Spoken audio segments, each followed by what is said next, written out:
मुख्यमंत्री से मिलने आए हैं और बड़ी प्रदर्शन। अगर जजों का आवास बनना ही है तो झोपड़ी तोड़ के अगर महल को बनाना है तो पहले वहाँ पे सरकार एक गड्ढा खोद के वहाँ जितने मोहल्ले वासी सबको दफना दे।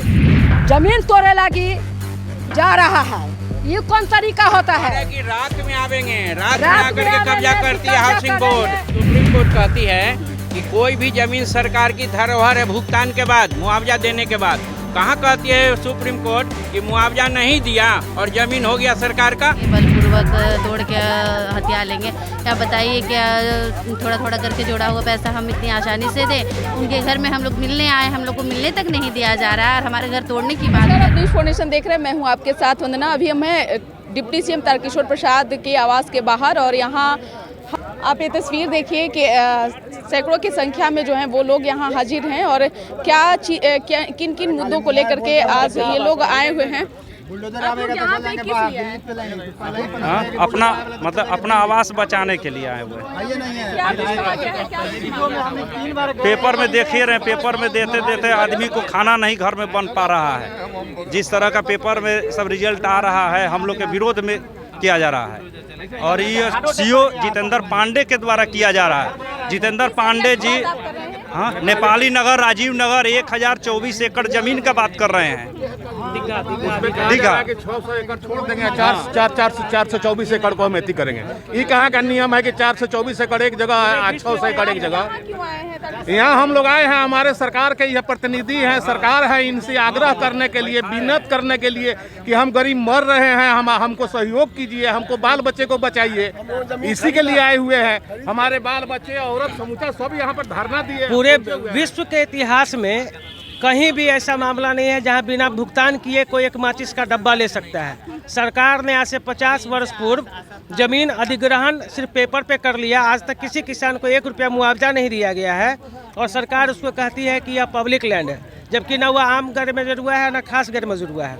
और सरकार सिर्फ एक गजेटियर के सहारे बोल रही है कि ज़मीन हमारा है, जबकि वहाँ पे एक ईंटा रखने पे गोलीबारी होती है। सभी लोग पैसा उचित मुख्यमंत्री से मिलने आए हैं और बड़ी प्रदर्शन।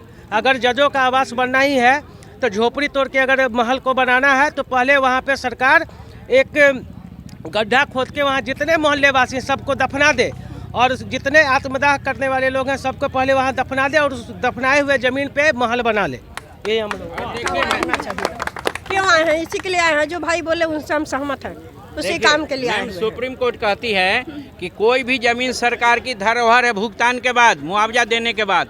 कहाँ कहती है सुप्रीम कोर्ट कि मुआवजा नहीं दिया और जमीन हो गया सरकार का? ये हमारे पास में है सुप्रीम कोर्ट का न्यूज। भुगतान के बाद आज तक 40-48 वर्षों में भुगतान नहीं किया, लोगों को मानसिक यातना दिया और बंदूक के बल पे जमीन कब्जा कर रही है सरकार। बड़ी बड़ी बिल्डिंग बना रही है।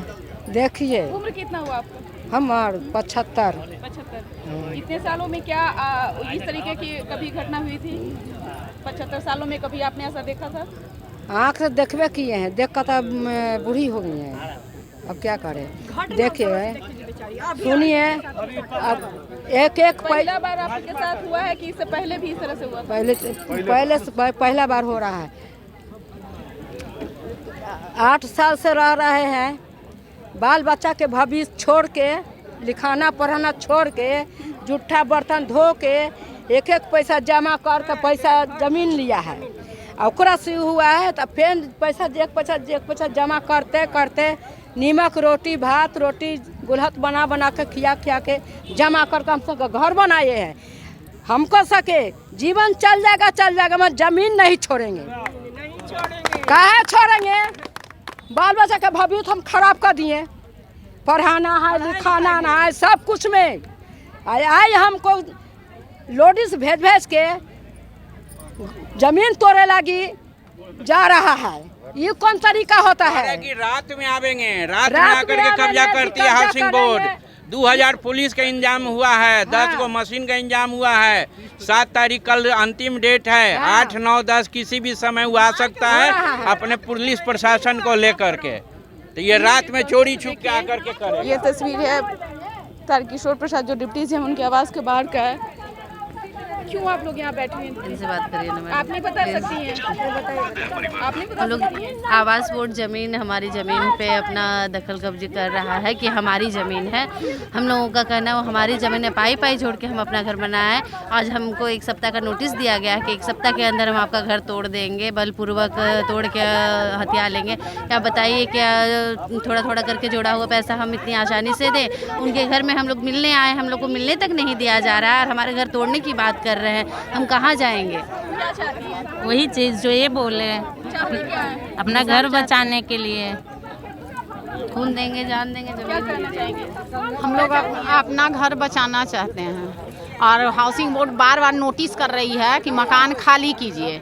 हम लोग खाली नहीं करेंगे क्योंकि एक दिन में नेपाली नगर में मकान नहीं भरा है, जबकि ये मामला 400 एकड़ का नहीं है। हाउसिंग बोर्ड बार बार 400 एकड़ क्यों लिखता है? ये मामला 1000 एकड़ का है, तो फिर 400 एकड़ में एक दिन में मकान नहीं भरा है और वहाँ 8 से 10 हज़ार का आबादी है नेपाली नगर में।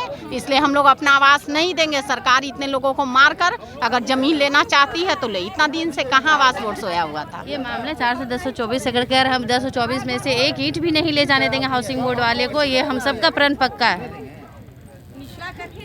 जो नेपाली नगर से पहुंचे हुए हैं जो लोग का साफ तौर से कहना है कि जो हमारा ज़मीन है सरकार हड़पने की कोशिश कर रही है। ऐसे में हम हड़पने नहीं देंगे, चाहे वहाँ कोई भी सरकार के जो व्यक्ति आएंगे, चाहे आला अधिकारी आएंगे, हम उनके मंसूबे को कामयाब नहीं होने देंगे। हालांकि अपनी मांग को लेकर के डिप्टी सीएम तारकिशोर प्रसाद के आवास पर पहुंचे हुए हैं। देखने वाली बात रहेगी कि क्या डिप्टी सीएम से मिलकर के इनका जो मसला है वो हल होता है, वो भी हम आप तक जरूर पहुँचाएंगे। इस खबर बस इतना ही। बने रहिए न्यूज़ 4 नेशन के साथ। धन्यवाद।